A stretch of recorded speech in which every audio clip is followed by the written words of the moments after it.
Hey everyone, my name's Ryan, and welcome to my new series One Poet, One Place, where I take you to a specific place that is dedicated to a specific poet, and I tell you the history and I read you a couple of their poems. We travel across the globe, and today we are starting off our first episode in Belgium with the famous poet Hugo Claus. Hugo Claus was born in Bruges and sadly died in Antwerp at the age of 78. But we find ourselves now in the nice outskirts city of Newkirk, where he spent some of his formative years in 1963 to 64 and 70 to 74, I think, where he wrote some of his good works. And we are going to be walking our famous Wandel route, which is dedicated to the poet Hugo Claus. So while we do that route, I'm going to be reading you some of his famous poems and some of my favorite poems from his collections. I start the poetry readings from his collection An Eye for an Eye, which he published in 1963. These are translated by David Culmer. These two poems collide side by side, titled Her and Him. Her.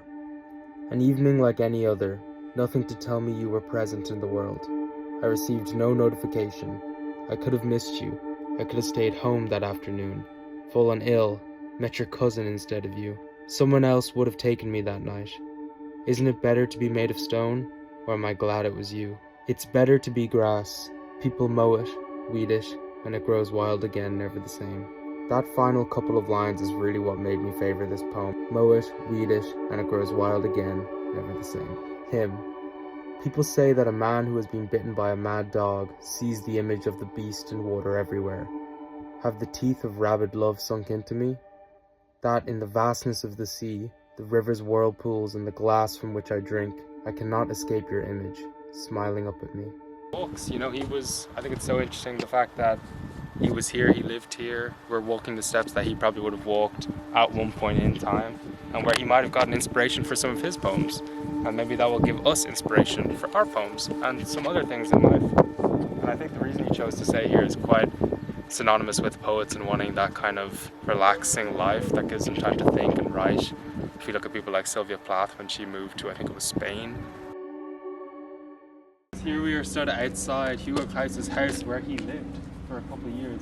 You would have taken a step right here where I'm stepping. I think this kind of thing is really interesting and really inspiring, I guess, as someone who's aspiring to be in that realm or in that field of work. As we were in front of the house, I thought we would wait till now for me to read my favorite poem out of his entire collection of poems. This comes from the Oustaker Poems in 1955, and the title is called The Mother. So here we go. There is no me but in your earth. When you cried out, your skin shivered, and my bones caught fire. My mother, imprisoned in her skin, changes by the measure of the years. Her eyes are pale, escaped from the urging of the years by looking at me and calling me her joyful son.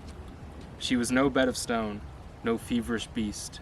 Her joints were a litter of kittens, but my skin stays unforgivable to her.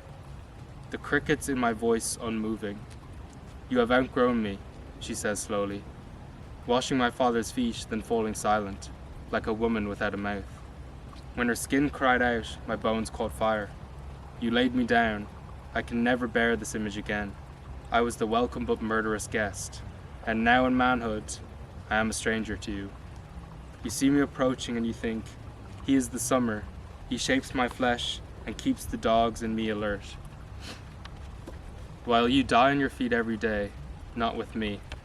Apart, there is no me but in your earth, turning inside of me.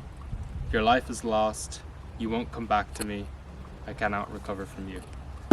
And that is my favorite poem of his entire collection. So, yeah, the surrounding area is really beautiful, and I can't wait to keep looking for more inspiration through other poets.